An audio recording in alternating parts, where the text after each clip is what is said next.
Rail স্টেশনে একা বসে আছি। রাত অনেক হয়েছে, স্টেশন ফাঁকা।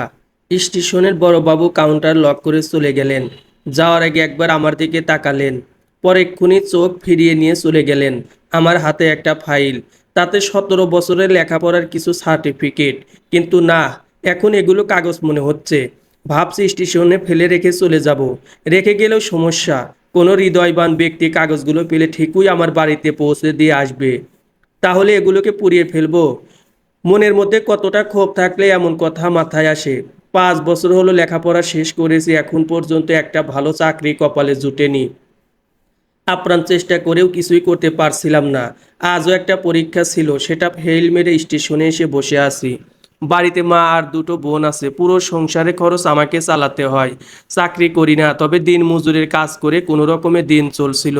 প্রতিদিন কাজ করি আর আশায় বুক বাঁধি যে কিছু একটা হবে, কিন্তু দিন শেষে আশার খাতায় জিরো পেয়ে বসে থাকা ছাড়া আর কিছুই করার থাকে না। মা তো মাঝে মাঝে বলে, কিরে গেদা, এত লেখাপড়া করলি চাকরি বাকরি করস না কেন? আমার উত্তর একটাই হয়ে যাবে এক সময়। কথাটা বলতে বলতে আমি নিজেই ক্লান্ত। এখন বাড়িতে যেতেও ইচ্ছে করছে না। স্টেশনের পশ্চিমে তাকালাম, দেখি ঘুটঘুটে অন্ধকার। পূর্বেও একই অবস্থা, মনটা চায় এই অন্ধকারে মিশে যেতে। আবার পরেক্ষণই মনে পড়ে একটা পরিবারের কিছু মানুষ আমার উপর নির্ভরশীল। দীর্ঘ শ্বাস ছেড়ে আবার বসে থাকি। আমার থেকে অনেকটাই দূরে একটা লোক রাতের খাবার খাচ্ছে। দেখতে পাগলের মতো লাগলেও খাবার খাওয়া দেখে পাগল মনে হচ্ছে না। হয়তো সে পৃথিবীতে বেঁচে থাকতে অভিনয় করছে। না, রাত 1টা বাজতে আর বেশি দেরি নেই, এবার উঠতে হবে। মা বোন ওরা টেনশন করছে। আমি বসা থেকে উঠে দাঁড়ালাম, প্যান্টে লেগে থাকা ধুলো ঝেড়ে নিলাম। ঠিক তখনই ট্রেনের হুইসেলের শব্দ। মনে হয় থ্রু পাস করে চলে যাবে, কিন্তু না, ট্রেনটি স্টেশনে এসে থামলো। মনে হয় ক্রসিং হবে। ট্রেনের জানলা দিয়ে কিছু লোক বাইরে তাকিয়ে দেখছে, হয়তো আমাকেও দেখছে। যাই হোক, সেটা ভেবে কি হবে, আমি কিছুক্ষণ থাকি, আরেকটা ট্রেন দেখি, তারপর না হয় চলে যাব। আমি আবার ট্রেন প্রেমী মানুষ, এটার নেশায় আমি ভূত হয়ে থাকি। কিছু সময় পার হলো ট্রেন দেখতে, হঠাৎ একটা মেয়ে ট্রেন থেকে নামলো, সাথে ব্যাগ নিয়ে। আমি ভাবছি এটা তো এই ট্রেনের গন্তব্য স্টেশন না, এখানে যাত্রী নামারও কথা না। আমি কি কাছে গিয়ে জিজ্ঞাসা করব? না, দরকার নেই, হয়তো তার দরকার তাই সে নেমেছে। মেয়েটি ব্যাগ হাতে নিয়ে একটা সিটে বসলো। ক্রসিং না হয়ে ট্রেন ছেড়ে দিল। হয়তো সামনের লাইন ক্লিয়ার ছিল না। যাক, ট্রেন চলে গেছে, এবার আমার বাড়ি যাবার পালা। আমি চলে যাব এমন সময় সেই মেয়েটি আমাকে ডাকে, এই যে শুনুন। মুখে বিরক্তির চাপ নিয়ে ঘুরে তাকালাম। মেয়েটি এগিয়ে এসে বলল, এখানে আশেপাশে ভালো কোনো হোটেল আছে? আশেপাশে বলতে শহরে যেতে হবে। এখন থেকে কত মিনিটের রাস্তা, আর কিভাবে যাব একটু যদি বলতেন। 1 ঘন্টার বেশি সময় লাগবে, আর সিএনজিতে যেতে হবে। আর এত রাতে সিএনজি পাওয়া যাবে না। আমার কথা শোনার পর মেয়েটা কেমন যেন আমতা আমতা শুরু করলো। মেয়েটাকে দেখে বেশ বনেদি ঘরের মনে হচ্ছে। বয়স কত হবে, 20-এর মতো। দেখতে মাশাল্লাহ, কেউ চোখ ফেরাতে পারবে না। আচ্ছা, আমি ভুল করে ফেলেছি। হ্যাঁ, আমি সেটা খেয়ালও করেছি। এখানে নেমেছেন কী জন্য? কোনো সমস্যা ছাড়া এই ট্রেন এখানে থামায় না। আমি টিকিট কেটেছিলাম ট্রেনের শেষ গন্তব্য পর্যন্ত, কিন্তু আপনি কিছু লুকাচ্ছেন। সে যাই হোক, সকাল পর্যন্ত অপেক্ষা করেন, যেখানে যাওয়ার কথা সেখানে যাইয়েন। আমি চলে আসব। আবার সে ডাকলো। ফিরে তাকাতেই সে আমাকে দারুণ একটা কাহিনী শোনালো। আমি বাসা থেকে রাগ করে চলে এসেছি। কেন? অনেক দিন হলো বাসার মধ্যে থাকি, ভালো লাগছিল না। বাবা মা ভাইয়া যার যার মতো ব্যস্ত। আমি বলি আমার কথা তাদের কান পর্যন্ত পৌঁছায় না। এরকম থাকতে থাকতে ডিপ্রেশনে চলে যাচ্ছিলাম। বন্ধুদের ঘুরতে যাওয়ার কথা বলি, তারা আমাকে ব্যস্ততার কথা শোনায়। তাই রাগ করে বাসা থেকে একাই ঘুরতে বের হয়েছি। সত্যি বলতে আমি কিছুই চিনি না। ট্রেনে যে উঠলাম তাও এই প্রথম। আমি ভাবছি যে স্টেশনের আশেপাশে হোটেল থাকে সেগুলোতে উঠবো, কিন্তু এখন দেখছি। হ্যাঁ থাকে তো, কিন্তু এটাতে নেই। প্লিজ আমাকে একটু হেল্প করবেন। পুরোটা বাংলায় বলেন, দয়া করে আমাকে একটু সাহায্য করবেন। হ্যাঁ, এই তো। এখন মনে হচ্ছে বিপদে পড়েছেন। যাই হোক, দুঃখিত, আমি আপনাকে কোনো ধরনের সাহায্য করতে পারবো না। আমি বাড়ি যাচ্ছি। আমিও যাই আপনার সাথে। মাথা খারাপ নাকি? এমন করে কেন? মনে মনে ভাবলাম, কাল সকালেই চলে যাব, শুধু একটু থাকার জায়গা দরকার। স্টেশন অনেক নিরাপদ। এটা স্টেশন নাকি অন্য কিছু, দেখতেই ভয় লাগছে। পুরনো হয়ে গেছে তো, তাই ভয় লাগবেই। ওইদিকে দেখলাম পাগল। এই স্টেশনটাই পাগলের বাসা। আমি আপনার সাথে যাব। আগলা ভেজাল কইরেন না তো, এমনি আমার মন খারাপ। কেন? আপনাকে বলবো কি জন্য? আর কথা বাড়ালাম না, মেজাজ তো এমনিতেই খিটখিটে হয়ে আছে। এর মধ্যে কথা বলতেও ইচ্ছে করছে না। আমিও হাঁটছিলাম, মেয়েটাও আমার পিছু পিছু হাঁটছিল। স্টেশনের সীমানা তখনও শেষ হয়নি। আমি আবার তার দিকে ঘুরে দাঁড়ালাম, কারণ তাকে আটকানো দরকার। ভালোভাবে বলছি, এটা কিন্তু ঠিক হচ্ছে না। একটা মেয়ে বিপদে পড়েছে, এটা আপনি দেখবেন না? আপনাকে আশ্রয় দিলে আমি বিপদে পড়ব কেন? আন্টি বকা দেবে? হ্যাঁ, আর আপনি মেয়ে মানুষ, এ নিয়ে আবার কথাও হতে পারে। মানে বিপদে পড়েছি দেখেই সাহায্য চাইছি, এমনি এমনি আপনার বাড়িতে কেন যাব? থাক, লাগবে না ভাই, আপনি চলে যান। আমি চলে আসলাম, কিছুটা এসে আবার দাঁড়িয়ে গেলাম। স্টেশনটা বেশ সুবিধার না, রাতে নেশার আড্ডা চলে, মেয়েটা বিপদে পড়তে পারে।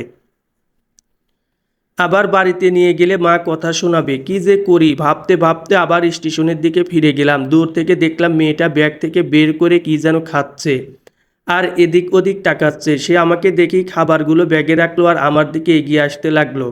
কাছে এসে, চলুন যাওয়া যাক। আপনি কিভাবে বুঝলেন আমি আপনাকে নিতে আসছি? আরে, তাছাড়া কি জন্য আসবেন? আমাকে নিতেই তো আসছেন। মেয়েটার সাথে অন্ধকারে হাঁটছি চুপচাপ, মনে মনে শখ কষতেছি মাকে কিভাবে কি বলবো। হঠাৎ মেয়েটা বলল, আপনার বাড়িতে যাচ্ছি তো, আমাদের পরিচিত হওয়া উচিত। আমি ইরা। শুভ? অশুভ? মোটেও না, গোমরামুখ। এত অল্প সময়ে আমার নামের পাশে এতগুলো বদনাম না দিলেও পারতেন। একটা মেয়ে আপনার পাশে হাঁটছে আর আপনি কিছু বলছেন না, গোমরামুখেই তো বলবো, তাই না? কি করেন আপনি? কাজের কথা। হ্যাঁ, দিনমজুর। হাতে কাগজপত্রগুলো কি? জমির দলিল। দলিল নিয়ে বাইরে এত রাতে? এমনি একটা কাজ ছিল। ওহ, আচ্ছা। দলিল বলে চালিয়ে দেওয়া ছাড়া উপায় ছিল না, কারণ লেখাপড়া শেষ করে দিনমজুরের কাজ করি। এটা জানলে সেও নাক ছিটকানি দেবে। আপনার বাড়িতে কে কে আছেন? মা আর দুই বোন। ওহ, শোনেন, মাকে যা বলার আমি বলবো, আপনি শুধু চুপ থাকবেন, ঠিক আছে? আর কত দূর? এই তো আর একটু।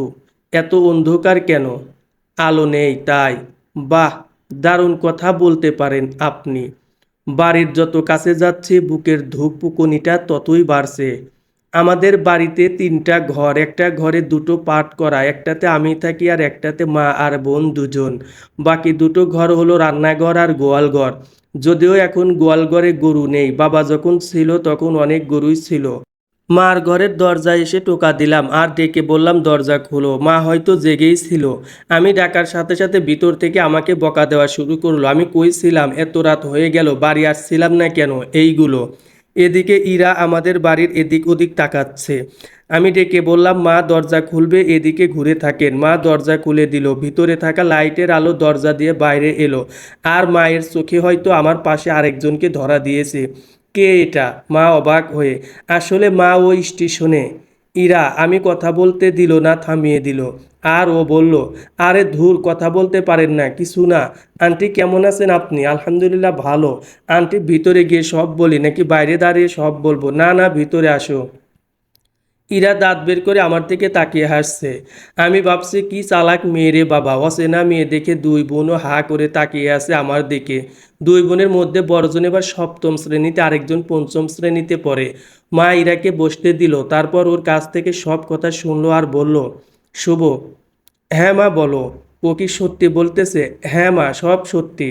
তোদের মধ্যে আগে থেকে পরিচয় ছিল কি? না। একটু বাইরে আয়।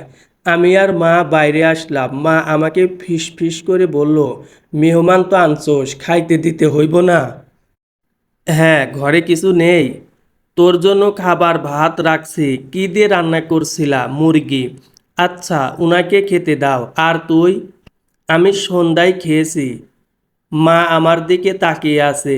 অমন করে তাকায় আছো কেন? যাও, উনাকে খেতে দাও। খেয়েছি তো আমি। বাজারে বসে সন্ধ্যায় তো খেলাম, তখন ক্ষুধা নেই। মা ঘরে চলে গেল। আমি বানিয়ে বানিয়ে মিথ্যে বললাম, আসলে প্রচণ্ড ক্ষুধা লাগছে, কিছু করার নেই, এত রান্না করাও একটা সমস্যা। উনি খাওয়ার সময়টুকু আমি আমার নিজের রুমটা ঝেড়ে নিলাম। মা আর মেয়েটা এখানে থাকবে আর বোন দুইটাকে মার ঘরেই রাখতে হবে। কিন্তু যা ভাবলাম হলো তার উল্টো। মেয়েটা মানে ইরা, সে বলল আমার এখনই ফিরতে হবে। মেয়েটার চোখ লাল হয়ে গেছে, কান্না করবে এমন অবস্থা। আমি বললাম, কেন, কি হয়েছে? মা অসুস্থ, মাকে হসপিটালে ভর্তি করা হয়েছে। বাবা ফোন করছিল। মা আমার দিকে তাকালো। মা তাকিয়েছে, কারণ এত রাতে এরকম একটা গ্রাম্য পরিবেশ থেকে শহরে ফিরে যাওয়া চারটিখানি কথা নয়। এই যে, আপনি কি আমাকে একটু হেল্প করতে পারবেন? ইরা কান্না করে। শুভ, তুই যা ওর সাথে। মা, এত রাতে একটা ব্যবস্থা হবে, তুই রেডি হয়ে নে এক্ষুনি। আচ্ছা, ঝটপট প্যান্ট শার্ট পরে নিলাম। মা ইরার সাথে কথা বলতেছে, এভাবে হঠাৎ করে এলে আবার চলেও যাচ্ছ, আবার আসবে কিন্তু। আসবো। আমার আম্মুর জন্য দোয়া কইরেন আন্টি। হ্যাঁ, অবশ্যই করব। আমি রেডি, চলুন যাওয়া যাক। মা, গেলাম, সাবধানে যাস। রাতটা কেমন যেন স্বপ্নের মতো কাটতেছে। চিনি না জানি না একটা মেয়ে, তার পিছু ছুটতেছি যেখানে আমার এখন নিদ্রায় যাওয়ার কথা। ইরাকে খেয়াল করলাম, চোখ বেয়ে পানি পড়ছে তার। তাকে দেখে যা বুঝলাম, মেয়েটা খুব আবেগী। গাড়ি পাওয়া যাবে না? আগে বাজারে যাই, ওখানে গাড়ি পেলে শহরে, আর সেখান থেকে গাড়ি নিয়ে আপনাদের শহরে। এত রাতে পাওয়া যাবে তো? জানি না, মিথ্যে আশ্বাস দিয়ে লাভ নেই। কি যে হবে আমি নিজেও জানি না। হাঁটতে হাঁটতে বাজারে আসলাম, কিন্তু কোনো গাড়ি নেই। দেখেন, কোনো দোকানও খোলা নেই, রাস্তায় একটা গাড়িও নেই। আমি অপেক্ষা করি। আপনি কান্না কইরেন না, সব ঠিক হয়ে যাবে। রাতে আর গাড়ি পাওয়া গেল না। সেই গাড়ি পেলাম ভোরের দিকে, সেটাতে করে আমাদের শহরে গেলাম। আর সেখান থেকে গাড়িতে উঠে তার শহরের উদ্দেশ্যে রওনা। এখন সকাল হয়েছে, মেয়েটার ন্যাচারাল ফেসটা দেখতে পাচ্ছি, তবে সেটা হাসি মাখা না, খুবই মলিন একটা মুখ। হয়তো হাসলে দারুণ লাগে তাকে, মন খারাপের কারণে হয়তো দেখতে এমন লাগছে। সকাল থেকে এখন পর্যন্ত কিছু খাইনি। সে তো রাতেই চুপ হয়ে গেছে, আর কথা বলার নাম নেই। এমনিতে অপরিচিত, নিজে থেকে জিজ্ঞেস করে খাওয়ার কথা বলবো, সে সাহসটুকু হচ্ছে না। খালি পেট নিয়েই চলছি। সকাল 11টায় বাস থেকে নামলাম, এরপর থেকে তার পিছু চলা। শহরটা তার, এতক্ষণ আমার শহরে সে আমার পিছু ছুটেছে, এখন তার শহরে তার পিছু আমি ছুটছি। সে হয়তো হসপিটালের দিকেই যাচ্ছে। কয়েকবার অটো চেঞ্জ করলাম, উনিও কয়েকবার ফোনে কথা বলে কি কি যেন জেনে নিলেন। নতুন শহরে আসছি, আমি সব এদিক ওদিক তাকিয়ে দেখছিলাম। কিছুক্ষণ পর একটা ক্লিনিকে পৌঁছে গেলাম, উনি ভিতরে ঢুকলো, পিছন পিছন আমিও ঢুকলাম। একটা রুমের সামনে গিয়ে একজন বয়স্ক মানুষকে জড়িয়ে ধরে কান্না শুরু করলো। বয়স্ক মানুষটা হয়তো তার বাবা, আশেপাশে আরও কয়েকজন ছিল, তারা আত্মীয় স্বজন হবে হয়তো। ইরা তার মাকে দেখতে রুমের ভিতরে ঢুকলো। আমি বাইরে দাঁড়িয়ে অপেক্ষা করতে লাগলাম। ঘন্টা খানিক হয়ে গেল, উনার আসার নাম নেই। ভাবছি যে চলে যাব, আবার না বলে যাওয়া ঠিকও হবে না। কিছুক্ষণের পরিচয়, তাতে কত কিছু বাধ্যতামূলক হয়ে গেছে। এদিকে আমার পেটের মধ্যে ডাকাডাকি শুরু হয়ে গেছে। মেয়েটা আসলে বিদায় নিয়ে চলে যাব, এমনটাই ভাবছি। উনি আসলেন প্রায় 2 ঘন্টা পর। সরি, দেরি হয়ে গেল। আচ্ছা, বাইরে চলুন। না, আপনি থাকেন, আমি তাহলে এখন আসি। আসি মানে বাড়ি যেতে হবে, কাজ আছে অনেক। মা আবার টেনশন করবে। আপনার সাথে দেখা হয়ে ভালোই লাগলো। আপনি আবার সময় পেলে আমাদের বাড়িতে যাবেন কিন্তু। আমি কি আপনাকে বিদায় জানিয়েছি যে এসব কথা বলছেন? বিদায় না জানালেও যেতে হবে। সন্ধ্যার আগেই বাড়ি ফিরলে ভালো হবে, রাত করা যাবে না। অনেক দূরের পথ। সকালে দুজনের কেউ কিছু খায়নি, চলেন খাবো। আমি যা যা বললাম একটা কথা উনি কানে তুললেন না, উল্টো আমাকে নিয়ে একটা রেস্টুরেন্টে ঢুকলেন। আমি কতবার মানা করলাম, আমার দিকে ফিরেও তাকালেন না। রেস্টুরেন্টে বসে উনি কিছু খাবার অর্ডার করলেন, কিছু নাম চেনা, কিছু অচেনা। অচেনা খাবারগুলোর সাথে দেখা হবে এখন। একদিকে এসব ভেবে ভালো লাগছে, অন্যদিকে বাড়িতে যাওয়ার কথা মাথায় বারবার ঘুরপাক খাচ্ছে। খাবার আসলো, উনি চামচ দিয়ে খাওয়া শুরু করলেন। আমি চেষ্টা করছিলাম চামচে খাবার উঠাতে, কিন্তু বারবার ব্যর্থ হচ্ছিলাম। উনি আমার এই বিষয়টা খেয়াল করে বললেন, হাত দিয়ে খান, সমস্যা নেই। খাওয়া যাবে? উনি অবাক চোখে আমার দিকে তাকালেন। খাওয়া যাবে না কেন? কেউ কিছু বলবে না তো? হাহ, রেস্টুরেন্টে কখনো খাননি? হোটেলে খাওয়া হয়েছে, কিন্তু এত বড় রেস্টুরেন্টে হয়নি। ওহ, সমস্যা নেই, আপনি হাত দিয়ে খান। আমি হাত দিয়েই খাওয়া শুরু করলাম। আম্মুর অবস্থা আগের থেকে অনেকটা ভালো, আলহামদুলিল্লাহ। আচ্ছা, ওটা আপনার বাবা ছিল? কোনটা? ওই যে জড়িয়ে ধরে কান্না করলেন। হ্যাঁ, ওটা বাবা। ওহ, আর কিছু নিবেন? না, আর কিছু লাগবে না। এটুকুতে হওয়ার কথা না, সকাল থেকে তো কিছু খাননি। বেশি ক্ষুধা লাগলে খাওয়া যায় না। তা ঠিক, খাওয়া শেষ করলাম। বিলটা উনিই দিলেন, আমি দেওয়ার চেষ্টাও করলাম না। শুধু শুধু অভিনয় করে লাভ নেই, কারণ আমার পকেটে গাড়ি ভাড়া ছাড়া কিছু নেই। রেস্টুরেন্টের বাইরে আসলাম, এবার আমার বিদায়ের পালা। আচ্ছা শোনেন, আসি এখন। কোথায় যাবেন? বাড়িতে। যদি বলি যেতে দেব না, না যেতে হবে, আমি ছাড়া ওরা থাকতে পারবে না। কেন? গরিব মানুষ, দিন কাজ করে দিন খাওয়া হয়, গতকাল কাজ করিনি, আজও না, আজ থাকলে কালও কাজ করা হবে না। জানি, আন্টির কাছ থেকে সব শুনেছি আমি। ওহ, আপনি একটি গাধা। কেন, কি করলাম? আপনাকে এমনি এমনি নিয়ে আসা হয়নি, আপনাকে তো শহর থেকেই বিদায় দিতে পারতাম। এত দূর কি এমনি এমনি নিয়ে আসছে নাকি? বুঝিনি। আগে আমার বাসায় চলেন। না না, কি বলেন? আপনার বাসায় যাওয়া যাবে না। কেন? না, আমি বাড়ি যাব। আজব, এত বড় হয়ে বাচ্চাদের মতো করেন কেন? বাবাকে আপনার কথা বলেছি, আপনাকে বাসায় নিয়ে যেতে বলেছেন। না, বাড়ি যাব আমি। মেজাজ গরম করিয়েন না, আমি কিন্তু অনেক রাগী। কথা যদি না শোনেন এখানেই মাইর শুরু করব। এমন করেন কেন? আমার কি বাড়ি যেতে হবে না? অবশ্যই যাবেন, আপনি এত দূর থেকে এসেছেন, আর আমার বাড়ি যাবেন না তা কি হয়? ম্যাডামের জোরাজুরিতে আর মানা করলাম না। এত করে বলছে, আমি না গেলে পরে আবার আমারই খারাপ লাগবে। ইরা আমার থেকে বয়সে ছোট হলেও আমার থেকে বেশ চালাক। সে আমাকে নিয়ে যাচ্ছে, বারবার গাড়ি চেঞ্জ করতে হচ্ছে। আমার মাথাটা ঘুরতেছে, কোন দিক থেকে কোন দিকে নিয়ে যায় তার হদিস পাচ্ছি না। আমাকে একা ছেড়ে দিলে তো নিজের বাড়িতেই আর যেতে পারবো না। তখনও আমরা ইরার বাসায় যাইনি। মাঝপথে হসপিটাল থেকে ফোন আসলো, আর জানা গেল ইরার মা আবার স্ট্রোক করেছে আর মারাও গিয়েছে। ইরা পথেই হাউমাউ করে কান্না করতে লাগলো। লোকজন কাছে এসে জিজ্ঞাসা শুরু করলো। আমি আর উনাকে নিয়ে দেরি করলাম না, সিএনজি নিয়ে হসপিটালে চলে এলাম। গাড়িতে উনি কয়েকবার জ্ঞান হারিয়েছেন, প্রত্যেকবার পানি ছিটিয়ে তার জ্ঞান ফেরানো হয়েছে। একসময় হসপিটালে পৌঁছে যায়, আমরা পৌঁছে দেখি ইরার মাকে বাইরে বের করে এনেছে, এখন অ্যাম্বুলেন্সে তুলে বাসায় নিয়ে যাবে। ইরা কান্না করতে করতে তার বাবার কাছে চলে গেল। তারপর আর কান্না থামায় কে? কান্না করবেই না বা কেন? পৃথিবী থেকে সবচেয়ে কাছের মানুষটা খুব তাড়াতাড়ি বিদায় নিল। আমি সবার থেকে একটু দূরেই দাঁড়িয়ে আছি। কিছু লোক আমাকে আর চোখে তাকিয়ে দেখছে, হয়তো ইরাদের আত্মীয়রা। কেউ এসে জিজ্ঞাসা করলো আমি কে, পরিচয় জানতে চাইলো। আমি শুধু বললাম ইরার ফ্রেন্ড, এখানেই থাকি। কথাটা শুনে যে সেই ভ্রু কুঁচকে তাকায়, হয়তো বয়স মেলাতে পারছে না সে। যাই হোক, ইরার মাকে বাসায় নিয়ে গেল। আমি সেখান থেকে আর বাড়ি ফিরলাম না, কারণ এভাবে যাওয়া যায় না। আমিও তাদের পিছু পিছু চললাম। সন্ধ্যার পর দেশা লাশ দাফন করা হবে, সেই প্রস্তুতি চলছে। সবাই টুকটাক কাজ করছে, আমিও তাদের অনেক কাজে সাহায্য করলাম। ইরার সাথে আর দেখা হয়নি, সে কেমন কোন অবস্থায় আছে তাও জানি না। আমি বাসার বাইরে ভিতরে যাওয়ার কোনো সুযোগই নেই। আর যেহেতু অপরিচিত মানুষ, ভিতরে যাওয়ার প্রশ্নই ওঠে না। এসা পর দাফন হলো, আমি মাটি দিয়ে সবার সাথে সাথে ইরাদের বাসায় আসলাম। আমি এখন বাড়ি ফিরতে হবে, তাকে বলে যাব কিনা সেটা ভাবছি। বাসার বাইরে দাঁড়িয়ে হঠাৎ ভিতরে চলো। ইরার বড় ভাই হসপিটাল থেকে ফেরার পথে পরিচয় হয়েছে। না, ঠিক আছে, আমি এখন চলে যাব। ওহ, ইরার সাথে দেখা করে যাও। আচ্ছা ঠিক আছে, আসো। আমি তার পিছু পিছু গেলাম। বাসার ভিতরে এখন পুরোটাই ফাঁকা, রাত অনেক হয়েছে, যে যার বাসায় চলে গেছে। ভিতরটা দেখে মনে হচ্ছে এখানে কিছুই হয়নি। শহরে পরিবেশটা পুরো ভিন্ন। সকাল হলেই কাজে ব্যস্ত হয়ে পড়বে সবাই। যাকে আজ রেখে আসলাম, দিন শেষে তার কথা কেউ মনেই রাখবে না। ইরার ভাইয়া আমাকে ইরার রুম পর্যন্ত নিয়ে গেল। ভাইয়া ইরাকে ডাকলো। ইরা বাইরে আসতেই দেখি কান্না করে চোখ মুখ লাল করে ফেলেছে, আর ফুলেও গেছে। ইরা আমাকে দেখে চোখের পানি মোছার চেষ্টা করলো, এদিকে ভাইয়া পানি মুছতে মুছতে চলে গেল। যা হয়েছে এটার জন্য তো কোনো সান্ত্বনা হয় না, আমি দিতেও পারবো না। আপনি কান্না কইরেন না, বেশি বেশি দোয়া করেন। হুম, আচ্ছা আমি যাই তাহলে। এখন কত বাজে? 11টা। এত রাতে গাড়ি পাবেন না, থেকে যান, চেষ্টা করলে পাবো। আমি হাশেম চাচাকে বলে দিচ্ছি আপনাকে একটা রুম দিতে।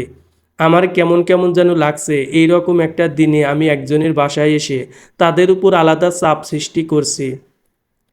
আমারও কিছু করার নেই, তাকে জোরও করতে পারবো না, উভয় সংকট। সব কিছু হজম করে নিয়ে হাশেম চাচার সাথে দেখা হলো। তিনি এই পুরো বাড়িটা দেখাশোনা করেন। উনি আমাকে আলাদা একটা রুম দিতে চাইলেন। আমি তাকে বললাম আপনার সাথেই থাকি। ইরা মা জানতে পারলে আমার অবস্থা খারাপ করে দেবে। আমি আর কি বলবো, আমার জন্য একটা মানুষের অবস্থা খারাপ হোক এটা আমি চাই না। উনি আমাকে একটা রুম দেখিয়ে দিয়ে বললেন কোনো রকম সমস্যা হলে তাকে জানাতে। আমি হ্যাঁ বলে সম্মতি করলাম। বেশ চকচকে ঝকঝকে রুম, হয়তো এটা গেস্ট রুম। শহরের মানুষ তো তাই বলে। বিছানায় এসে আগে বাড়িতে আমার চাচার কাছে কল দিলাম। উনি ফোন নিয়ে মাকে ধরিয়ে দিলেন। মাকে সব বললাম। উনিও দেখি কেমন যেন ফোনের মধ্যে কান্না কান্না ভাব। মেয়ে মানুষের মনটায় কেমন যেন আরেকজনের একটু দুঃখের কথা শুনলে তারাও ঠিক থাকতে পারে না। যাই হোক, ফোনে বললাম আমি কাল ফিরবো। ঘুমানোর একটু আগে হাসিম চাচা আমাকে খাবার দিয়ে গেলেন। দেখে মনে হচ্ছে বাইরে থেকে খাবার আনিয়েছে, বাসায় রান্না হয়নি। খেয়ে দিয়ে ঘুম। পরদিন সকালবেলা উঠে এক অন্যরকম পরিবেশ দেখলাম বাসাটাতে। ঘুম থেকে উঠে বাইরে এসে দেখি ইরা হাসিম চাচার সাথে কথা বলছে। ইরা আমাকে দেখে বলল একটু ভিতরে চলেন। পিছু পিছু ভিতরে ঢুকলাম। উনি বলতে শুরু করলো, দেখেন অবস্থা, বাবা চলে গেছে, তার দেশের বাইরে আজ জরুরি মিটিং, না গেলে অনেক টাকা ক্ষতি হয়ে যাবে। ভাইয়া তার অফিস সামলাতে চলে গেছে, আর এই তো আমি এখন একা। আজই চলে যেতে হলো। আজই চলে যেতে হলো। এরা টাকার পিছনে ছুটছে। মা আমাকে টাকার পিছনে ছুটতে বারণ করেছে। টাকা ছাড়া তো কিছু হয় না, টাকা ছাড়াই আবার অনেক কিছু হয়। আপনি কি এখন যাবেন? গেলে তো ভালোই হয়। অনেকটা সময় আপনাকে ধরে রেখেছি, আর বাবাকে আপনার কথা বলে কিছু করে দিতে, মানে আপনার জন্য কিছু করতে চাইলাম, হলো না। উনি অনেক ব্যস্ততা দেখালেন। না না, ঠিক আছে, আমার জন্য আবার কি করতে হবে? আমি এমনিই দিব্যি আছি। আচ্ছা আসি তাহলে। আমি একদম একা হয়ে যাচ্ছি, আপনি কদিন থেকে যান। বাসায় মা থাকতো, এখন সেও নেই। উনি ব্যস্ত থাকতে কিন্তু তাও সময় দিতেন আমাকে। আর এখন ইরা আবার কান্না শুরু করলো। আমি হ্যাঁ না কিছুই বলতে পারছিলাম না। আমি কান্না থামাতে আমি তাকে আমার আর্থিক বিষয়টা বুঝিয়ে বললাম। উনি বললেন টাকা আমি দেব। আমি আপনার সাহায্যে কেন চলবো? আমি এরকম টাকা নিতে পারবো না। ঠিক আছে, দেখে যাইয়েন। বিদায় নিয়ে বাসার বাইরের গেট পর্যন্ত আসলাম, আবার ফিরে গেলাম। কি হয়েছে? কোনো সমস্যা? এভাবে যাওয়া যায় না। সমস্যা নেই, আমি একা থাকতে পারবো। দেখতেছি তো কত থাকতে পারবেন। কান্না করে তো চোখ মুখের অবস্থা খারাপ করে দিয়েছেন। আচ্ছা আপনি আমার সাথে আমার বাড়িতে যাবেন? না, এখন যেতে পারবো না। পুরো বাসাটা ফাঁকা রেখে যাওয়া ঠিক হবে না। আচ্ছা তাহলে আমি থাকি। না, আপনি চলে যান, আন্টি আবার চিন্তা করবে। আপনার যা অবস্থা, কিছুদিন পর তো আপনাকে খুঁজেই পাওয়া যাবে না। এমনিতে শুকনো মানুষ, তার উপর কাল থেকে খাওয়া দাওয়া বন্ধ করে দিয়েছেন। এভাবে দিন চলবে? হ্যাঁ। আন্টির জন্য দোয়া করতে হবে বেশি বেশি। নামাজ পড়ে আল্লাহকে বলবেন আন্টি যেন ভালো থাকে। আর এই জন্য তো শক্তি দরকার, তাই না? সকালে খেয়েছেন? না। তা খাবেন কেন? আমি হাসিম চাচাকে বলতেছি খাবার আনতে। আমি খাবো না, ওদিকে আন্টি কিন্তু কষ্ট পাবে। আচ্ছা তাহলে খাবো। চাচাকে দিয়ে খাবার আনি। ইরাকে একটা প্লেটে খাবার দিয়ে আমি আর চাচা দুজন দাঁড়িয়ে আছি। ইরা খাওয়া শুরু করলো। আমি আর হাসিম চাচা একে অপরের দিকে তাকিয়ে একটু হাসলাম। আপনি তাহলে চলে যান? না না, চলে যাব কেন, থাকি কিছুদিন। আপনাকে সমস্যায় ফেলে দিয়েছি, আপনি চলে যান, আমি সব সামলাতে পারবো। আর চাচা তো আছেই। আমার ভালোই লাগছে, কিছুদিন থাকি।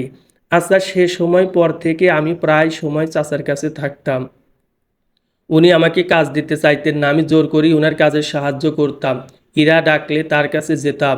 এরকম করে 2 দিন পার হলো। ইরা 2 দিন রুম থেকে বের হয়নি, কিন্তু আজ বের হয়েছে। তাকে অনেকটাই স্বাভাবিক লাগছে। সেই দিন সন্ধ্যায় আমাকে এসে বলল, বাবা আসতে এখনও 4-5 দিন, আমি আপনার সাথে আপনার বাড়িতে যেতে চাই। আপনি তো কিছু সমস্যা দেখালেন। ইরা চুপ। আমি বললাম, আবার রাগ করলে সমস্যা? যেতে চাইছে নিয়ে যায়।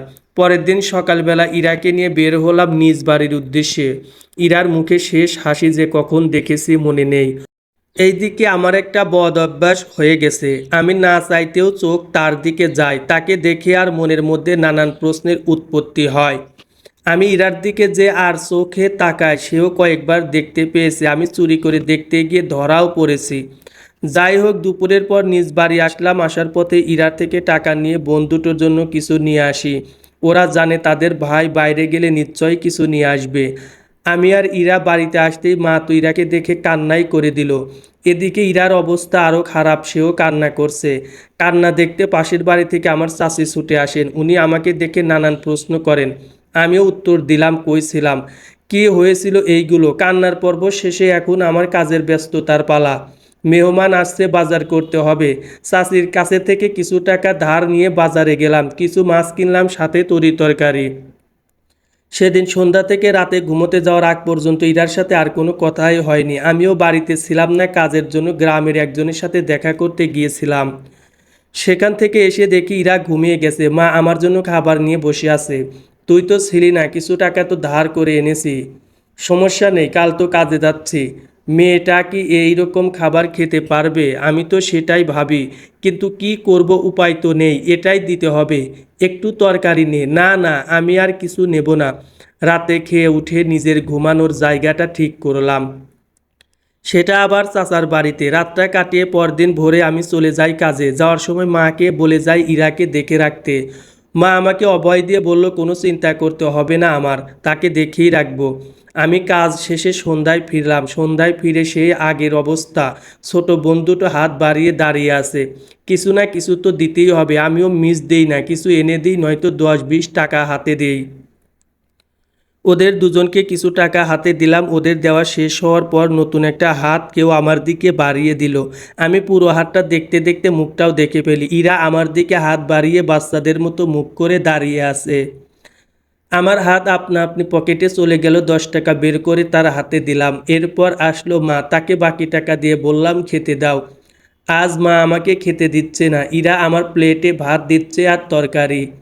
কিছু বলতে যাব, কিন্তু তার ভাব দেখে সেটার সাহসও পাচ্ছিলাম না। মনে মনে ধরে নিলাম মা কাজে ব্যস্ত, তাই উনি কাজ করে দিচ্ছেন। বন্ধুটো নেই, কই যে গেছে তার হদিসও পাচ্ছি না। আমি হাত ধুতেই কিছু একটা জ্বালার মতো অনুভব করলাম। ও হ্যাঁ, মনে পড়েছে, আমার তো হাত কেটে গেছে। মনেই তো ছিল না, হাত দিয়ে ভাত খেতে পারবো না। হাতে কিছু বাধাই হয়নি, কারণ কাটার পরিমাণ কম ছিল। খাচ্ছেন না কেন? আসলে আমার একটা সমস্যা হয়ে গেছে। কি সমস্যা? মাকে ডাকেন, মাকে বলতে হবে, উনি কাজ করতেছেন। আমাকে বলেন। একটু হাত কেটে গেছে, কই দেখি দেখি। উনি আমার হাতটা টেনে নিল। ইরার যা হাত, তুলোর মতো, সেই দিক থেকে আমারটা পাথরের কাছাকাছি, মানে সেই লেভেলের শক্ত। আচ্ছা, আমি খাওয়াই দিচ্ছি। ইরা কথাটা বলে আমার কাছে এসে বসলো, প্লেটটাও হাতে নিল। হা করে তাকিয়ে দেখা ছাড়া আমার কোনো কাজ ছিল না।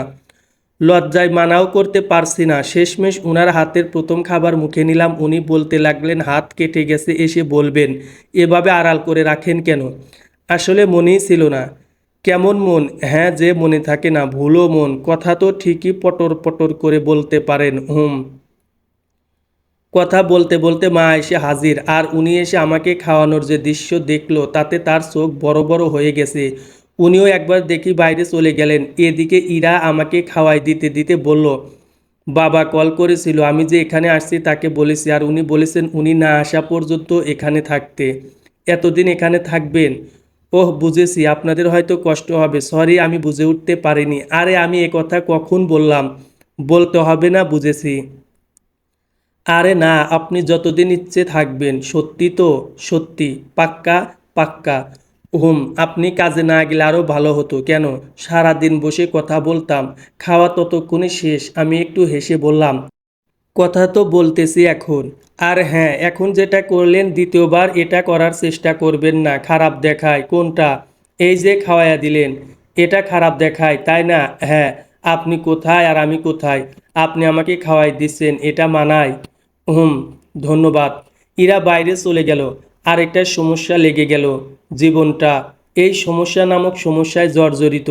ইরা বের হওয়ার সাথে সাথে মা রুমে ঢুকে আমার দিকে তাকিয়ে হাসছে। তুমি হাসো কেন? এমনি। আমি তো জানি কি জন্য হাসতেছো। পেট ভরছে তোর? হ, ভরছে। বাইরে আসলাম, দেখি উঠানে ইরা নেই। নিশ্চয়ই আমার রুমে আছে। আমার রুমের কাছে গিয়ে দরজায় নক করে ঢুকলাম। ইরা বিছানার এক পাশে গিয়ে একটা বই নিয়ে বসে আছে। আমি রুমে প্রবেশ করায় আমার দিকে একবার তাকিয়ে আবার বই পড়ায় মন দিল। আমি তার কাছে গিয়ে বসলাম। এই রুমে আপনি কেন? এটা আমার রুম।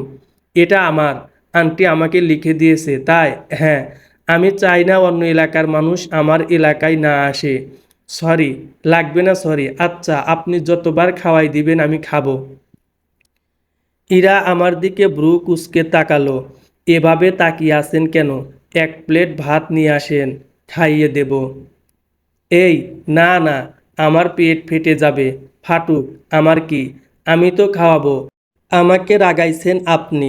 সরিও বলেছি। ঠিক আছে ঠিক আছে, পরের বার এমনটা যেন না হয়। আচ্ছা ঘুমান তাহলে, আমি যাই। কোথায় যান? ঘুমাতে হবে। সকালে উঠে কাজে যেতে হবে। তাহলে আমাকে কে সময় দেবে?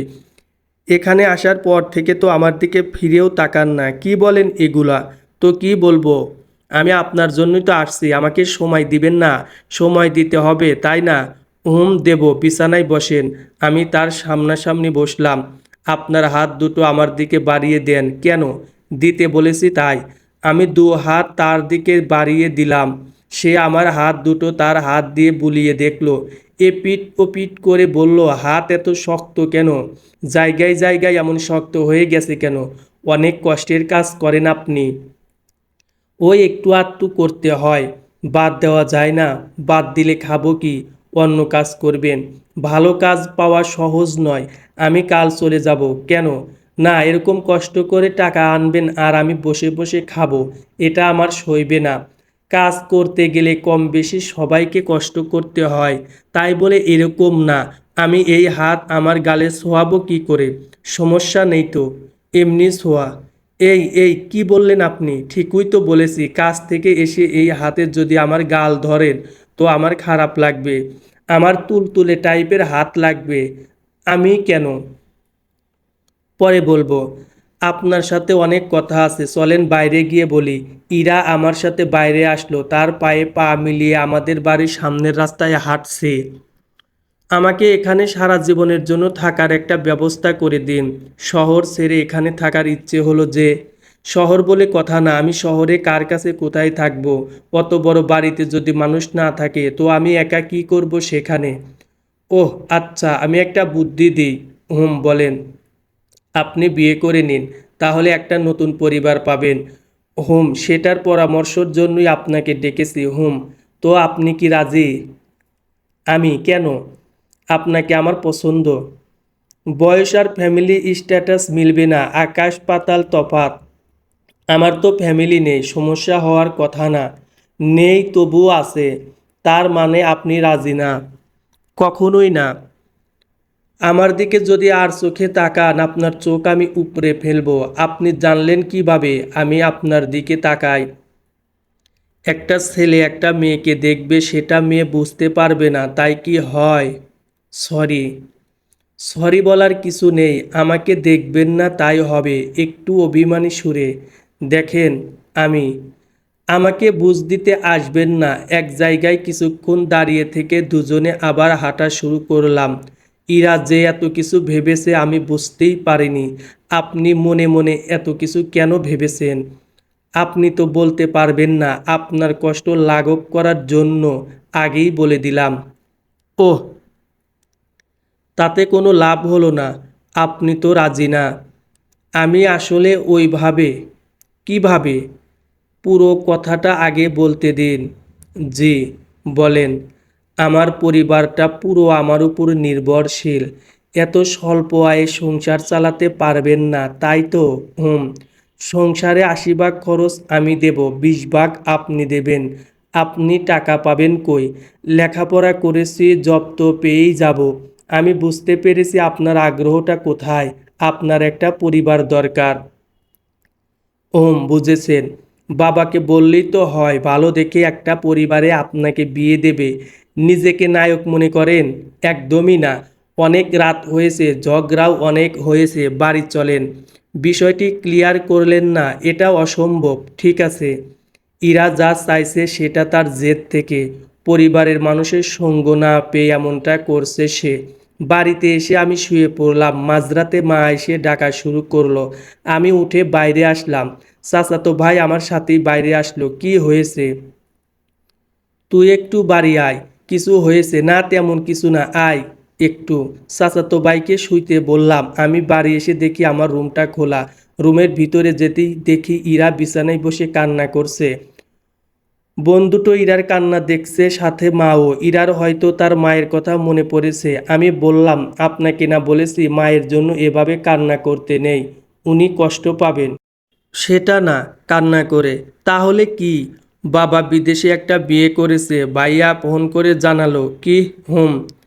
ইরা বুঝতে পারলো তার জীবন থেকে পরপর দুটো জিনিস হারিয়ে গেল। মা আর বোনকে অন্য ঘরে পাঠিয়ে দিলাম। আমি ইরার কাছে গিয়ে বললাম, কাল কি বাসায় যাবেন? আপনি বুঝলেন কি করে? একটু আধটু বুঝতে পারি। যাই হোক, বাসায় গিয়ে কি করবেন? জানি না। আচ্ছা, এই যে আমার এখানে আছেন, আপনার ভয় করে না? ভয় করবে কি জন্য? আপনারা আমার অনেক আপন হয়ে গেছেন। আবেগী কথা বাদ দেন, তাহলে কাল সকালে যাচ্ছেন তাই না? এবার কিন্তু আমি যাব। আপনাকে নিয়ে গিয়ে কি করব? আর কান্না কইরেন না।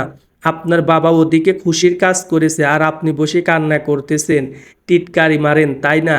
কই না তো, আমি ভালো কথা বললাম। হয়েছে হয়েছে, নতুন মা পেয়েছেন, আপনি কিন্তু আমাকে রাগাচ্ছেন। আমি তো খুশির খবর দিচ্ছি, আমাকে পুষিয়ে খুব ভালো লাগছে, তাই না? আমি আপনার মন ভালো করার চেষ্টা করছি। এই যে দেখেন, আঙ্কেল বিয়ে করলো, সে ভালোই আছে নতুন বউ নিয়ে, আর আপনি বসে বসে কান্না করতেছেন। আমি শুধু শুধু সময় নষ্ট। তো কি করতে হবে? আমাকে সামনে এগিয়ে যেতে হবে বাবা আর পরিবার ছাড়া। আপনি আমাকে সাহায্য করবেন। আমি নিজেই তো সামনে এগুতে পারি না।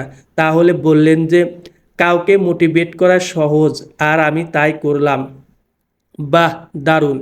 চলুন বাইরে যাই এই মাঝরাতে। আরে মন খারাপ হতে দেওয়া যাবে না। মন ভালো করার জন্য যা করা দরকার সেটাই করব। ইরাকে নিয়ে বাইরে আসলাম, যদিও সে আসতে নারাজ ছিল। মন খারাপ থাকলে কোনো কিছুই ভালো লাগে না। তখনকার মতো সে আর আমি হাঁটছি, ইরা কিছু বলছেও না। আমার মনে হয় না সে কিছু বলবে। শুরুটা আমি করলাম। বড়ই খাবেন? এত রাতে কই পাবেন? অনেক গাছ আছে, চলেন আজ দুজনে মিলে চুরি করব। এই না না, চুরি করা যাবে না। আমার না কিছুই ভালো লাগছে না। কেন? আপনি আমার সাথে যাবেন প্লিজ। কোথায়? আমার বাড়িতে। আবার? আপনি গেলে ভালো লাগবে। আমার যেদিন থেকে সমস্যা সেই দিন থেকে তো আপনি সাথেই। এখন যদি না থাকেন টেনশনে মরেই যাব। তখন না বললেন আমার যেতে হবে না, আমি তো নিয়ে যেতাম না। কিন্তু আচ্ছা, এটা নিয়ে এখন ভাবতে হবে না, সকাল হোক দেখি কি করা যায়। না এখন বলেন আপনি যাবেন তো? আচ্ছা যাব। কথাটা বলার সাথে সাথে ইরা এসে আমাকে জড়িয়ে ধরে কাঁদতে লাগলো। কোনো মেয়ের প্রথম স্পর্শ, তাও এমনভাবে। ভয় আর ভালো লাগা দুটোই একসাথে কাজ করছে। আমি তাকে ছাড়িয়ে নিয়ে বললাম, কি করেন এগুলা? একটু জড়িয়ে ধরলে কি হয়? আমি তো অন্যজন। কাল থেকে আমার সাথে থাকবে, আবার বলে অন্যজন।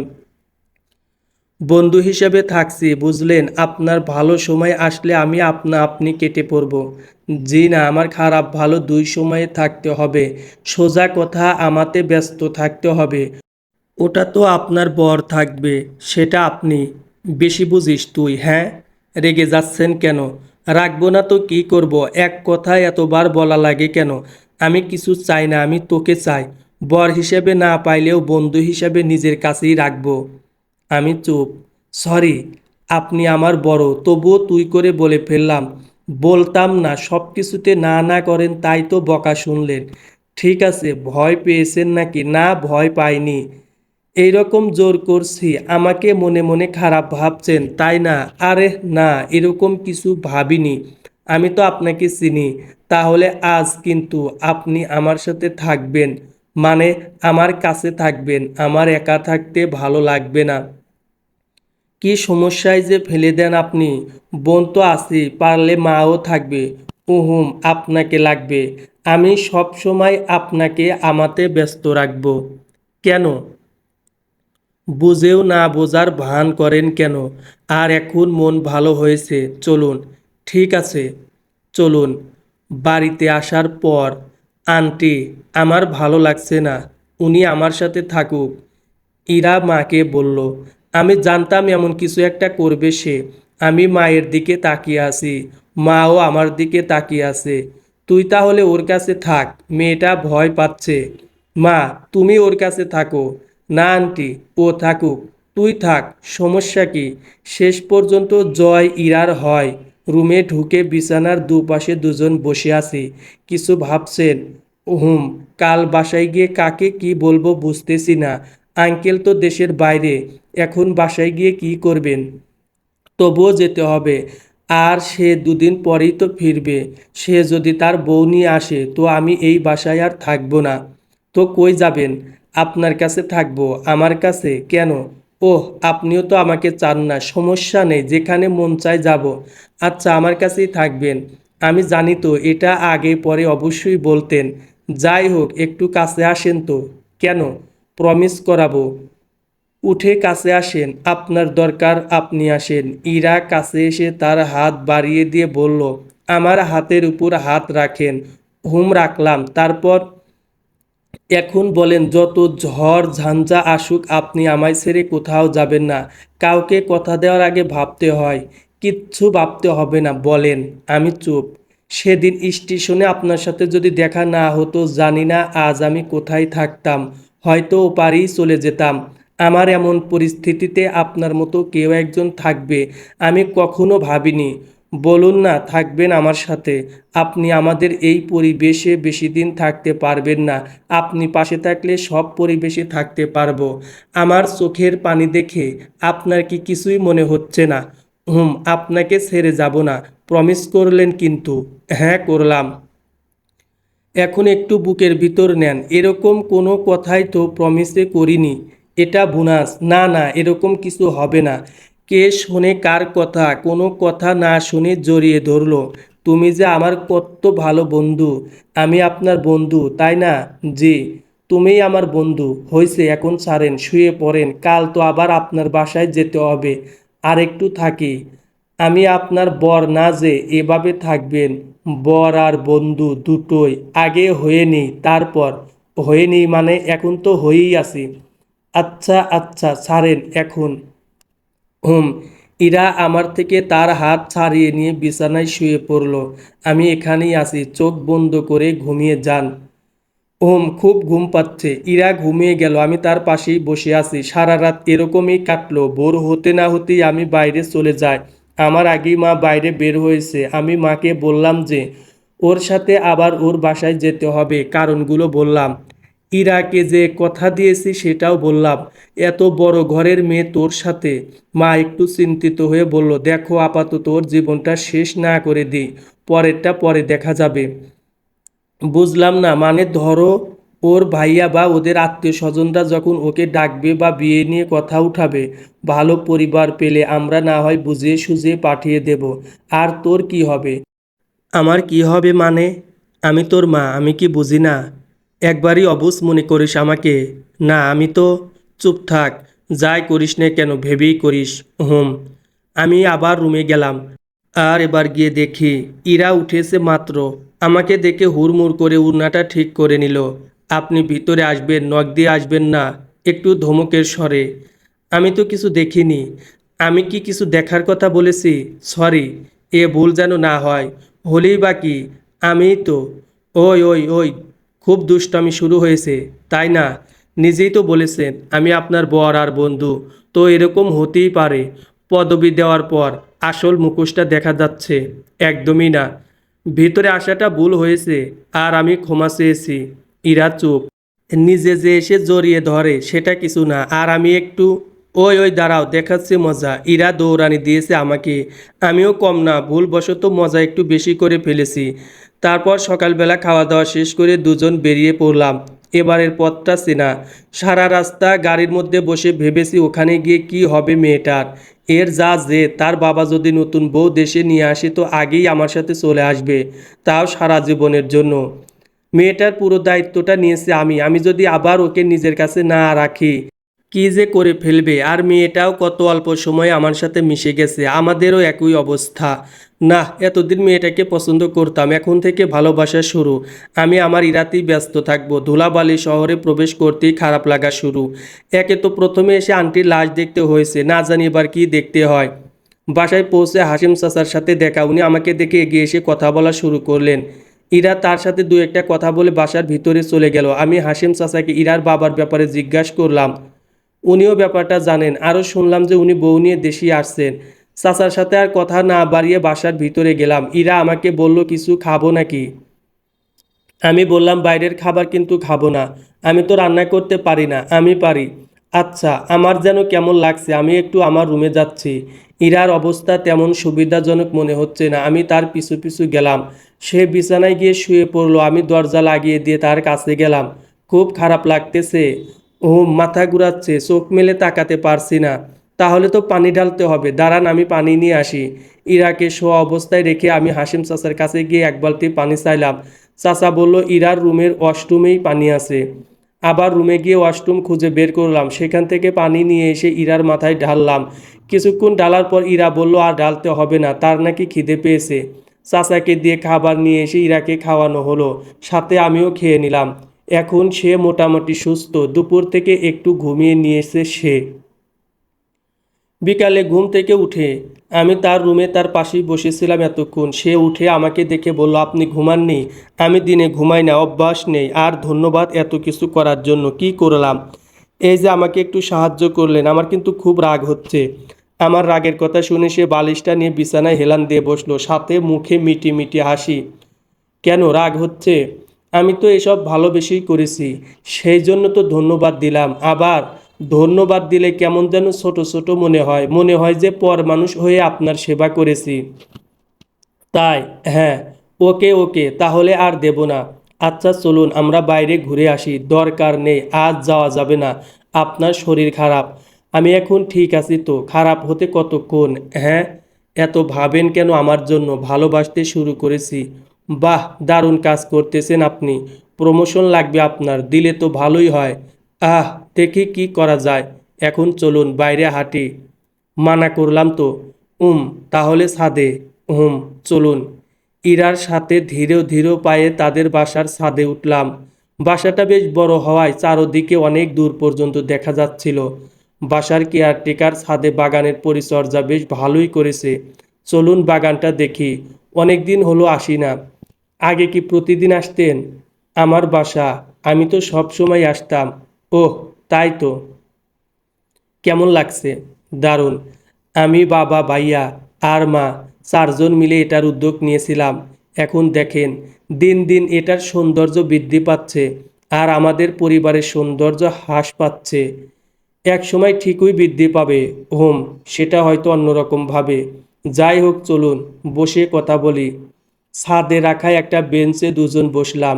ইরা আমার থেকে কিছুটা দূরে বসলো। আপনাকে একটা কথা বলি। হুম, বলেন। রাগ করবেন না তো? কি যে বলেন, রাগ কেন করব? আপনি বলেন, এখন যে অবস্থায় কাজ করছেন, চিরদিন এভাবে থাকা যাবে না। বোনেদের ভালো জায়গায় বিয়ে দিতে হলে ভালো কিছু করতে হবে। এভাবে গ্রামে থেকে আপনি কি করবেন? হুম, এখন যদি না ভাবেন তো আর সময় কই বলুন। বুঝলাম সবই, কিন্তু কোনো কিন্তু নেই। আপনি ওদের জন্য হলেও ভালো কিছু একটা করুন। দেখি কি করতে পারি। আমিও তো চেষ্টা করেছি, কিন্তু কোনো কাজ হয়নি। আর পুরো কথা বলার আগেই ইরার ফোন বেজে উঠল। সে হাতের ইশারায় আমাকে চুপ করতে বলল। আমি কথা বলা বন্ধ করলাম। বাবা কল করেছে, কথা বলুন। বলবো? হ্যাঁ। কেন বলবেন না? কথা বলুন। ইরা ফোন রিসিভ করে, হ্যালো। কোথায় তুমি? ফোনের ওপাশ থেকে, বাসায়। ওহ, বন্ধুর বাসা থেকে কবে ফিরেছো? আজই। গুড। আমি আজ দেশে ফিরছি, দুদিন আগেই। তোমার সাথে কথা আছে? তাই? ওহ, আমি রাতেই পৌঁছে যাব। হুম। ইরা কথা শেষ করে আমার দিকে তাকালো। বাবা আসছে? ওহ, তাহলে তো ভালোই। না, ভালো নয়। কেন? হয়তো একা আসছে। আর তাই যদি আসে, তাহলে আমাকে নিয়ে যাবে। নিয়ে যাবে? হুম। আপনাকে একটা কথা বলাই হয়নি। কি কথা? ভাইয়া আমাকে কল করে অনেক কিছুই জানিয়েছে। বাবা যদি একা আসে, তাহলে আমাকে একেবারে বিদেশ নিয়ে যাবে। আর দেশে আসা হবে না। ওহ, এই কথা। এটা তো ভালোই। আবার মনে মনে কষ্ট পাচ্ছি। এখানে আসার আগে ভাবলাম ভালোবাসতে শুরু করব তাকে, আর এখন শুনছি এক হৃদয় ভাঙ্গা কাহিনী। ভালো কিভাবে হয়? আমি তার নতুন বউয়ের সামনে যেতে পারবো না। তাহলে বাবাকে বলবেন যে আলাদা থাকার ব্যবস্থা করে দিতে। দেখি উনি আগে আসুক। ইরা চুপ হয়ে গেল, সাথে আমিও। কিন্তু আমার মনের মধ্যে অনেক প্রশ্ন ঘুরছে। সেটা হলো, ইরা যে বলেছিল সে আমাতে ব্যস্ত থাকবে, তাহলে তার এমন মনের অবস্থা কেন? নাকি সব কিছুই তার আবেগ ছিল? কিছুই তো বুঝে উঠতে পারছি না। আমার জানা মতে সে তো আমাকে অনেক ভালোবাসে। এখন তার ভাবমূর্তি দেখে মনে হচ্ছে ভালোবাসার ভটুকু আমার জন্য নেই। আচ্ছা, আঙ্কেল আসুক, দেখি কি বলে। তারপর কিছু কথাবার্তা হওয়ার পর বাসার মধ্যে চলে গেলাম। আঙ্কেল আসছে, তাই ইরা আগে ভাগে কিছু খাবার আনিয়ে রাখলো। রাত তখন 8টা বাজে। আমি ইরার রুমেই বসে আছি। সে টিভিতে কার্টুন দেখছে। মনে মনে ভাবছি তাকে কিছু বলবো, তেমন সাহসও পাচ্ছি না। বারবার তার দিকে তাকিয়ে চোখ ফিরিয়ে নিচ্ছি। মুখ ফুটে বলেই ফেললাম, আপনি যে বলেছিলেন আমাকে ছেড়ে যাবেন না। ইরা আমার কথা শুনে একটু নড়েচড়ে বসলো। কিছু বললেন? ইরা এগিয়ে এসে, রাতের খাওয়াটা? না না, এটা বলেননি। আপনি কি যেন ছেড়ে? ও হ্যাঁ, বুঝতে পেরেছি। ইরা মন ভার করলো। কিছুক্ষণ চুপ থাকার পর বলল, আমি যদি আপনাকে রেখে চলে যাই কষ্ট হবে আপনার? আরে না, কি যে বলেন, কষ্ট হবে কেন? বাবার কাছে থাকবেন সেটাই ভালো। আমি বুঝি আপনি আপনার কষ্টটা লুকাচ্ছেন। কষ্ট নেই তো, আমি আপনার কাছে থাকবো, কখনো ছেড়ে যাব না, এমনটা কথা দিয়েছিলাম। আমি জানি না আমি কিসের মধ্যে ছিলাম, এখন আমি কি করব কিছুই বুঝতে পারছি না। ধুর, বাদ দেন তো, এত টেনশন কি জন্য করেন? আঙ্কেল আসতেছে, হাসি খুশি থাকেন। আপনি টিভি দেখেন, আমি হাসিম চাচার কাছে গিয়ে গল্প করি। আচ্ছা। আমি ইরার রুমের বাইরে চলে আসলাম, হাঁটছি আর ভাবছি। হঠাৎ পরিবর্তনটা কেমন যেন আমার ভালো লাগে না। উনি আমার কাছে থাকতে চেয়েছিলেন কারণ তখন তার স্বাভাবিক জীবন ছিল না। আমি জানি না সে কিভাবে হঠাৎ তার মন পরিবর্তন করলো। হয়তো তার ভাই আর তার বাবা তাকে কিছু বুঝিয়েছে যা সে আমাকে বলেনি। ধুর, আমি এত কিছু ভাবছি কেন? উনি গেলে যাবে, হঠাৎ করে এসেছিল, হঠাৎ করেই চলে যাবে। আর কি না কি ভাবছি এগুলা। সে যদি আমার কাছে থেকেও যায়, তার ভরণ পোষণ করা কি চারটিখানি কথা? এত বড় ঘরের মেয়ে, সব ভাবতে ভাবতে পরক্ষণই ভাবি, যত বড় ঘরের মেয়েই হোক না কেন, ভালো তো বেশি ফেলেছি, সেটার কি হবে? এসব কথা ভাবতে ভাবতে চাচার কাছে এসে বসলাম। ভাবনাগুলো একপাশে রেখে চাচার সাথে আড্ডায় বসে গেলাম। তখন 11টা বাজে। ইরার বাবা একটু আগেই বাসায় আসছে। আমি এখন তার সামনে দাঁড়িয়ে, আমার সাথে দাঁড়িয়ে আছে হাসিম চাচাও। ইরা তার বাবার পাশে বসে আছে। আঙ্কেল বলা শুরু করলো, আমি যা করেছি সেই কাজে হয়তো সবাই খারাপ বলবে, এমনকি আমার ছেলে মেয়ে আমাকে ভুল বুঝবে, কিন্তু আমি খারাপ কাজের আড়ালে ভালো কিছুই করেছি। সেটা হলো, আমি যাকে বিয়ে করেছি সে আত্মহত্যা করে মরতে যাচ্ছিল। সে বাঙালি, বিদেশে এক খারাপ লোকের চক্করে পড়ে, কোনো এক কারণে সে আত্মহত্যা করতে চায়। সে চেষ্টাও করেছিল, কিন্তু আমি তাকে বাঁচিয়ে নেই। আর তার মুখ থেকে সব শুনে আমি একটা প্রাণ বাঁচানোর জন্য বিয়ের জন্য তাকে প্রস্তাব করি। আর জোরও করি। আমার মাথা তখন ঠিক ছিল না, কি করেছে আমি নিজেও তখন বুঝতে পারিনি। যাই হোক, উনি এখন আমার কাছেই আছেন। আঙ্কেল এবার ইরার দিকে তাকিয়ে বলল, তুমি চলো আমার সাথে। আমি যেতে চাইছি না। তুমি রাগ করে থেকো না, বাবা হিসেবে তোমাকে যতটুকু আদর স্নেহ করার কথা আমি করতে পারিনি। আমি চাচ্ছি না তুমি আর আমার থেকে দূরে থাকো। ইরা তার বাবার কথা শুনে আমার দিকে তাকালো। আমি মাথা নাড়িয়ে মুচকি হেসে তাকে বুঝিয়ে দিলাম যাতে হ্যাঁ বলে দেয়। ইরা তাই করলো। সে তার বাবাকে বলল, ঠিক আছে, তোমার সাথে যাব। আমি আর চাচাও খুশি হলাম। তবে আমার খুশির পুরোটা অভিনয়ের মতো। বুকের ভিতরটাতে মনে হচ্ছে কেউ হাতুড়ি দিয়ে পেটাচ্ছে। হাসি মুখ নিয়ে সেখান থেকে চলে এলাম। কিছুক্ষণ পর ইরা আমাকে তার রুমে ডাকলো। কথা বলার হয়তো সময় পাবো না, সকালেই চলে যাব। ইরা, হুম, গুছিয়ে নিন সব কিছু। আমি, আপনি কিছু বলবেন না? হ্যাঁ বলতেছি তো, দেখে যায়েন। আর নতুন মায়ের সাথে ভালো ব্যবহার করবেন। এগুলো বলতে বলিনি। আমি চলে যাচ্ছি। আপনার খারাপ লাগছে না? খারাপ লাগবে কেন? বাবার কাছে যাচ্ছেন, এটাই ভালো। হুম, তা ঠিক। আচ্ছা, আমি আপনাকে অনেক কথাই বলেছি, আবার অনেক ওয়াদা করিয়েছি। আর দেখেন, আমি আপনাকে ছেড়ে চলে যাচ্ছি। আরে পাগল হয়েছেন? যা হয়েছে হয়েছেই, সেগুলো নিয়ে ভাবতে হবে না, তাই? হ্যাঁ। আচ্ছা, বিদেশ দেখতে কেমন? আমি শুনেছি ওখানকার মানুষ অনেক স্মার্ট আর রাস্তাঘাটও অনেক পরিষ্কার। কথা ঘোরানোর জন্য বললাম, শুভ সাহেব, আপনার দৌড় কোন পর্যন্ত আমি জানি। কি বললেন বুঝলাম না। কথা ঘোরানোর চেষ্টা করতেছেন, সেটা কি আমি বুঝতেছি না? না, সেরকম কিছু না। চোখ দেখে তো মনে হচ্ছে কান্না করেই দিবেন। আরে হা হা হা, কি যে বলেন না। আপনি কান্না করব কেন? আপনি তো বাচ্চা টাইপের মানুষ, কান্না করতেই পারেন। যাই হোক, কিছু বলার থাকলে বলেন, আমি এখন ঘুমাবো। সকালে হয়তো একবার কথা হবে, তাও কম। মনের কোনো কথা থাকলে বলতে পারেন। না, কি বলবো, দেখে শুনে থাকেন, আর কখনো তো আসবেন না, তাই না? মনে হয় না। ওহ আচ্ছা, একটু কাছে আসবেন কেন? ব্যাগটা ধরতে সাহায্য করেন। আমি কাছে যেতেই ইরা আমার কানে ফিস ফিস করে বলল, আমার এখন শাড়ি পরতে মন চাচ্ছে, একটু পরিয়ে দেবেন? আমি এখন কিভাবে কি দিয়ে শাড়ি আমি সাহায্য করব? এটা কি ঠিক হবে? ঠিক হবে, চেয়ে দিতে হবে। না, আমি পারবো না। কেন? না, নিজে আমার হবে না, আর বলছেন শাড়ি পরিয়ে দিতে। এই তো বাচ্চার মুখ ফুটেছে, দুই হাত দুই দিকে দেন তো। কেন? আরে দেন তো আগে। আমি দুই হাত দুই দিকে প্রসারিত করতে ইরা আমার বুকে এসে আমাকে জড়িয়ে ধরলো। আমি কিছু বুঝতেছি না কি হচ্ছে। আপনাকে খুব চিন্তায় ফেলে দিলাম, তাই না? হুম। আহারে, আমি চলে যাব দেখে বেচারার মুখ শুকিয়ে গেছে। এই পাগল, এই, আমি যাচ্ছি না তো। একটু তুই করে বলি আপনাকে। হুম। তুই একবারও কেন বললি না আমার জন্য থেকে যাও? আপনার যাওয়ার ইচ্ছে অনেক, তাই। তোর কি মনে হয় আমি তোকে এমনি এমনি প্রমিস করিয়েছি? জানি না, শয়তান আমাকে যেতে দিচ্ছে। কই আটকাবে তা না। আঙ্কেল তো তোমাকে নিয়েই যাবে। না পাগল, আমি বাবাকে সব বলেছি। পরে উনি আমাকে এখানেই থেকে যেতে বলেছে। কখন বললে? তুমি চাচার সাথে বাইরে যাওয়ার পর। আমি শুধু তোমার চোখের ভাষা পড়েছি, আর পড়ে যা বুঝলাম, আমি চলে গেলে তুমি ভেঙে পড়বে। তাই ভাবলাম, পাগল যখন পাইছি, পাগলের কাছেই থাকি। সত্যি তো? সত্যি না হলে কি এভাবে জড়িয়ে ধরতাম, শাড়ি পরিয়ে দেওয়ার কথা বলতাম? হুম। তুমি এমন কেন? কেমন? ভালোবাসার বহিঃপ্রকাশ করতে পারো না কেন? ভয়? কিসের ভয়? যদি সব কিছু বেশি বেশি হয়ে যায়। এখন তো বেশি বেশি করতেছো। এত জোরে কেউ জড়িয়ে ধরে? আমার খুশি লাগছে তাই। উম এই খুশিতে আমাকে শাড়ি পরিয়ে দিতে হবে? আচ্ছা, বিয়ের পরে? জি না, এখন। না, এখন একটু জড়িয়ে ধরে থাকি। হুম, ঠিক আছে।